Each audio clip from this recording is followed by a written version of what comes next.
Stay to the end of this video, answer a simple question and win a small prize. More about that at the end. So why am I making these videos? I'm making these videos to try and help people, particularly in Dangriga, Belize, where we're so close to the sea, the growing environment is a little bit more challenging. If you go a few miles into the valley or up into the western side of Cayo, the growing conditions are completely different. But because we're just a few miles from the sea, or in some cases just a few yards from the sea, the growing conditions are far more difficult here. So the big question is, why do we bother? Why raise layers? Why raise broilers? Well, in this time of COVID-19, everybody's trying to think of ways of how to protect themselves. We just heard the other day that the leading producer of chickens in Belize is rationing the broilers. So shops and supermarkets are getting less, the restaurants are getting less, the households can only get a few chickens. Once this starts, the problems can only get worse. Since COVID-19 hit Belize, we have found that 40% of our GDP disappeared with the tourism industry. A further 20%, bringing up to 60%, with the associated jobs that are related to providing things for tourism. So some people have gone from having a reasonably good job to having nothing. So anything you can grow in your yard that can make a difference can be of great help. So again, why do we bother? Well, growing things takes time. 2-3 months sometimes. This is Chinese cabbage apples. You can use it for all kind of different things. I've got a couple of young mints getting ready to plant. Some onions growing there, and that's a sweet potato plant. This is rocket, and this is, what's this fella called again? Okra, that's right. And I've got okra growing in different sizes because I've staggered them. I've got some in here that are small. More okra plants of different sizes. The rule is grow what you eat and eat what you grow.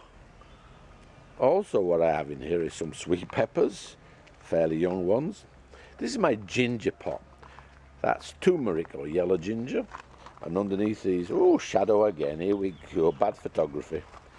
And here we go again, this is just regular ginger. So this is my ginger section. My plantain patch. Everybody should have in the tropics anyway, have a plantain patch and a banana patch. Both look the same. Can't tell the difference at this age. Eggplants growing. Sweet peppers, all kind of sweet peppers we've got growing here. They're hiding in there. It's a lovely one. All right. Some young ones coming up here. Here's the young banana pepper growing in a pot. You can grow in anything you like. What have we got here? Oh yes, young cucumbers. Another okra plant. Another eggplant. This is the fella. If you have a couple of local chickens laying a couple of eggs a day, a spinach plant, which is one of the most healthiest plants out there, banana, plantain patch, so okra, grow what you eat what you grow. You will never go hungry if that. I'll say it again.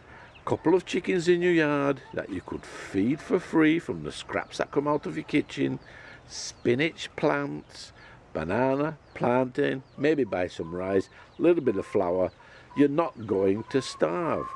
Free eggs. Eggs are one of the most protein-packed foods out there, and you can have them for free. Eggs for free. In this time of COVID, we have to do what we can just in case the food supply breaks down or stops completely.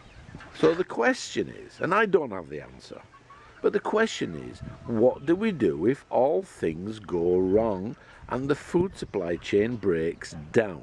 COVID has taught us a lot of lessons in 2020, and we better pay damned attention to what Mother Nature's telling us.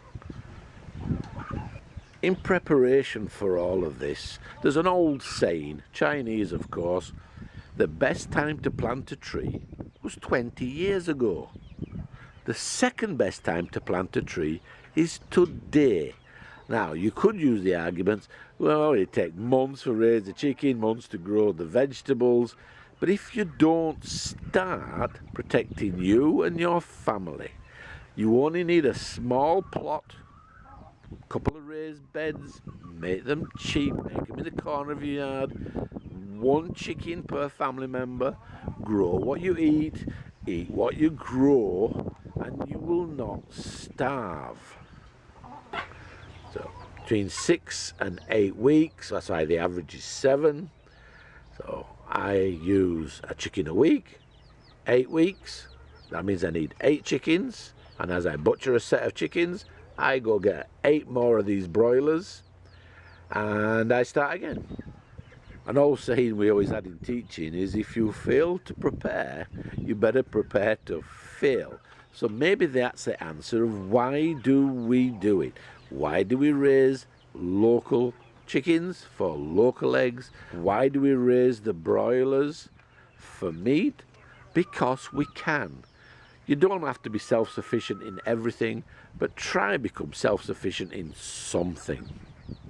For those of you living outside the Belize or can't reach Dangriga, I'm terribly, terribly sorry.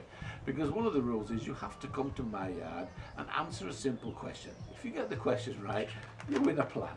Or at least 1 plant, maybe 2, maybe 3, depending on how good your answer is. We'll start off with this spinach plant here, the mother of all plants that keep your belly full.